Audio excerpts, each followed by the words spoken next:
حضور اقدس صلی اللہ علیہ وسلم نے یوں ارشاد فرمایا کہ تم مر جاؤ مرنے سے پہلے. تم مر جاؤ مرنے سے پہلے. اس کے دو مطلب علماء بیان فرماتے ہیں. ایک تو یہ کہ مرنے سے پہلے مرنے کی تیاری کرو. جی. مرنے سے پہلے مرنے کی تیاری یہ ہے کہ وہاں جو اصل ٹھکانہ ہے، ہمیشہ کی زندگی ہے، وہاں کے لیے ہم نے کیا نیک اعمال کا ذخیرہ جمع کیا. اور دوسرا مطلب یہ ہے کہ موت کو برابر کثرت سے یاد رکھا کرو. یعنی کہ مرنا ہے. کتنے جنازے روزانہ ہم لوگ آئے دن اپنے کندھوں پر اٹھا کر کے قبرستان لے جا کے دفن کر کے آ جاتے ہیں. تو موت کو یاد کرتے رہنا یہ مرنا ہے. اور دوسری بات یوں فرمائی وَحَاسِبُوا قَبْلَ أَن تُحَاسَبُوا، کہ تم اس سے پہلے کہ تمہارا حساب کیا جائے اپنا محاسبہ کر لو. کل قیامت کے دن اللہ رب العزت کی بارگاہ میں اولین آخرین حضرت آدم علیہ السلام سے لے کر قیامت تک آنے والے تمام کے تمام انسانوں کا اجتماع، اور تمام انبیاء کرام، تمام بڑے بڑے اولیاء صحابہ سب جمع ہوں گے اور اللہ کی بارگاہ میں حساب ہوگا. اس سے پہلے کہ وہ دن آئے تو تم اپنا حساب کر لو، اپنا محاسبہ دنیا میں کر لو. تو دنیا میں محاسبہ کرنا یہ ہے کہ آدمی روزانہ شام کو کچھ دیر کے لیے 10 منٹ کے لیے بیٹھ کر کے سوچا کرے کہ آج میں نے دن میں کیا کیا کیا. خود اپنا محاسبہ کرے کہ جب سے میری آنکھ کھلی صبح نماز فجر سے لے کر کے اور اب سونے تک میرا جو وقت گزرا ہے کس طرح سے گزرا. کتنے میں نے جھوٹ بولے، کتنی بد نظری کی، کتنی چغلیاں کی، اور کتنی میں نے غیبتیں سنی یا کی. یہ سارے کے سارے اعمال کا آدمی اپنا محاسبہ کرے تو اس کے سامنے آئے گا کہ ہاں واقعی مجھ سے فلا اس کو میں نے جھوٹ بول دیا، اس کو دھوکہ دے دیا، اس کو گالی دے دی. اس طریقے سے آدمی سوچے گا تو احساس ہوگا یار مجھے یہ کام نہیں کرنا چاہیے.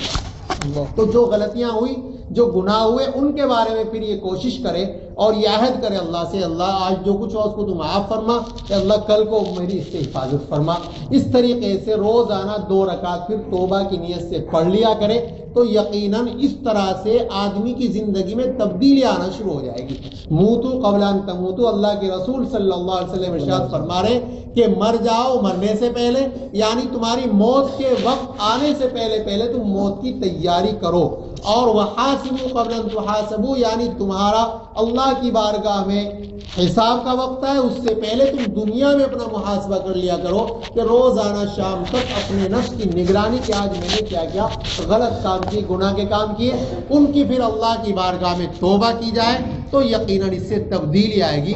اللہ رب العزت ہمیں عمل کی توفیق عطا فرمائے. اللهم صل على سيدنا مولانا محمد وعلى آل سيدنا مولانا محمد وبارك وسلم.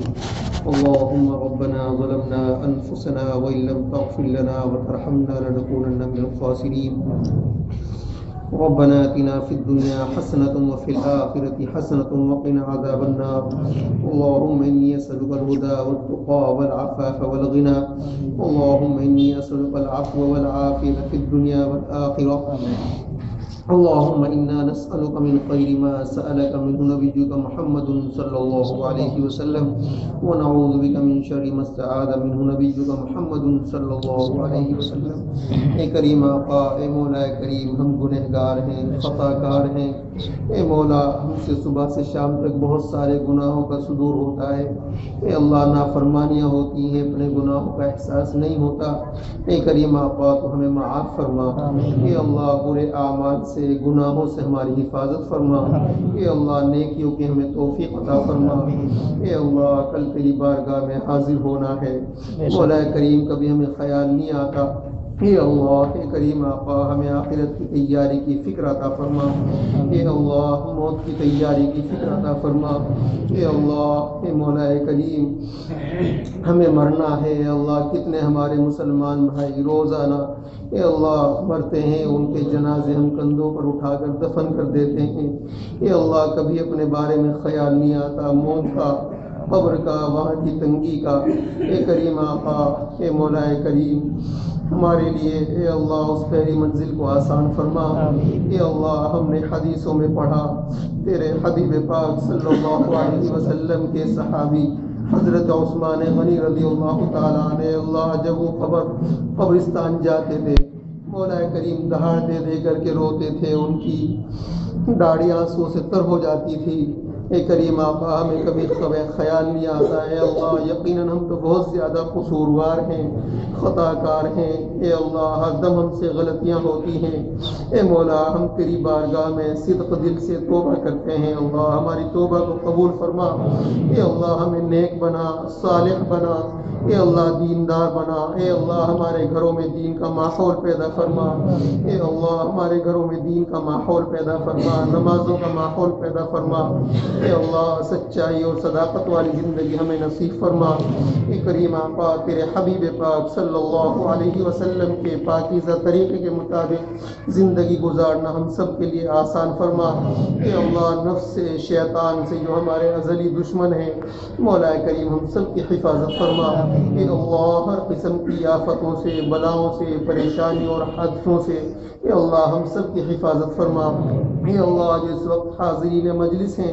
مولا کریم سب کی جو بھی جائز مرادیں ہیں، تقاضے ہیں، اے اللہ تو عالم بذات الصدور ہے، سینوں کی باتوں کو جاننے والا ہے، اے کریم آقا تو سبھی کی حاجتوں کو پورا فرما، اے اللہ ہر آدمی کی جو بھی پریشانیاں ہیں ان پریشانیوں کو دور فرما، بیماروں کو شفاء کاملہ نصیب فرما، اے اللہ جن لوگوں کا ہمارے ذمہ حق ہے اے اللہ یا ہم سے انہوں نے دعاؤں کے لیے کہا ہے ان کو جائز مقاصد میں کامیابی نصیب فرما، جو ہمارے مرحومین دنیا سے چلے گئے ہیں اے اللہ اپنی قبروں میں بے بس پڑے ہوئے ہیں، کریم آقا ان کی بال بال مغفرت فرما، بخشش فرما، اے اللہ ہمارے اکابر اسلاف جو موجود ہیں ان کو عمروں میں برکت نصیب فرما، اے اللہ تمام پریشان حالوں کی پریشانیوں کو دور فرما، آسانی عطا فرما، اے اللہ ہم سب کے حق میں خیر کے، برکت اور بھلائیوں کے فیصلے فرما، ہر قسم کی بے برکتی سے ہم سب کی حفاظت فرما، اے اللہ ہم نے جو کچھ مانگا ہے وہ بھی نصیب فرما،